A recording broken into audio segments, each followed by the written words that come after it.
মহিলাদের একটা কথা শুনতে শুনতে কিন্তু কান পচে গেছে যে সারাদিন খাও আর ঘুমাও, সারাদিন খাও আর ঘুমাও। সারাদিন কাজ করলেও ওটা চোখে পড়ে না। যদি একটু শুতে দেখে বা একটু বসে থাকতে দেখে, ওইটা কিন্তু তাদের চোখে বেশ ভালোই পড়ে। তো এটা হচ্ছে কমন কথা হয়ে গেছে যে খাও আর ঘুমাও। এখন বাজে 4:30, বিকাল 4:30। এখন দুপুরের ভাত খাচ্ছি। তারপরও গরম ভাত, গরম তরকারি। সকালে রান্না করছি পাবদা মাছ, আর হচ্ছে রুই মাছ ভুনা ছিল। তো সেইগুলো আসলে সকালে খাওয়ার পরে থেকে গেলে ওইটা আর ছেলেরা কখনোই খাবে না। যাই থাকে আমারই খেয়ে ফেলতে হয়। তা এখানে অনেকগুলা মাছ আছে।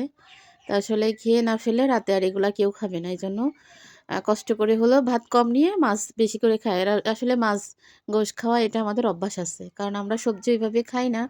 তারপরও কম বেশি খাওয়া হয় এখন। আগে তো টোটালি সবজি খেতাম না। এখন আর কি মানে ছেলেদের গ্যাসের সমস্যার জন্য সবজি মাঝে মাঝে বা প্রায় খাওয়া হয়। তো এখন এই 4টা বাজে, সকাল থেকে আসলে কাজের বর্ণনাটা দিলাম না। এই ভিডিওটা দেখার সাথে সাথেই বলবে যে আজকে একটু লেট করে খাইছো বা আজকে একটু কাজ করিছো বিদায় আজকে আমাদের বকা দেওয়ার সুযোগ পাইছো। তো সত্যি কথাই আজকে অনেক কাজ করেছি, কাজের বর্ণনাটা দিলাম না। তারপরও এই কথাটা প্রতিটা স্বামীরা বলে থাকে যে খাওয়া আর ঘুমা, এটা নিয়ে কোনো অপরা মন খারাপ করেন না, কারণ এটা শুনতে শুনতে আমরাও মহিলারা কিন্তু অভ্যস্ত হয়ে গেছি। তো আসলে ভালোবাসার জায়গা যেখানে থাকে, কথা বলার জায়গাও কিন্তু সেইখানে থাকে। আমাদেরকে বলবে না তা বলবে কারে? আর তাদেরকে আমরা বলব না তা বলব কারে? আর কি আছে? সবার জন্য ভালোবাসা থাকে, মায়া থাকে। কিন্তু স্বামীর প্রতি যতটা থাকে আমি মনে করি আর অন্য কারোর প্রতি ওরকমটা আসে না। বিশেষ করে বিয়ের পরে মেয়েদের।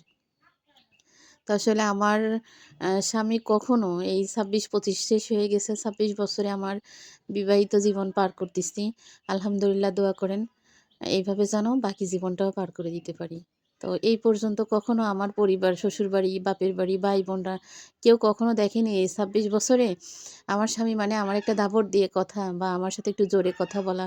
হাজার অন্যায় অপরাধ নিয়েই কিন্তু মানুষ। হাজার অন্যায় অপরাধ করলেও কখনো বলিনি যে, "এটা তুমি কেন করলে?"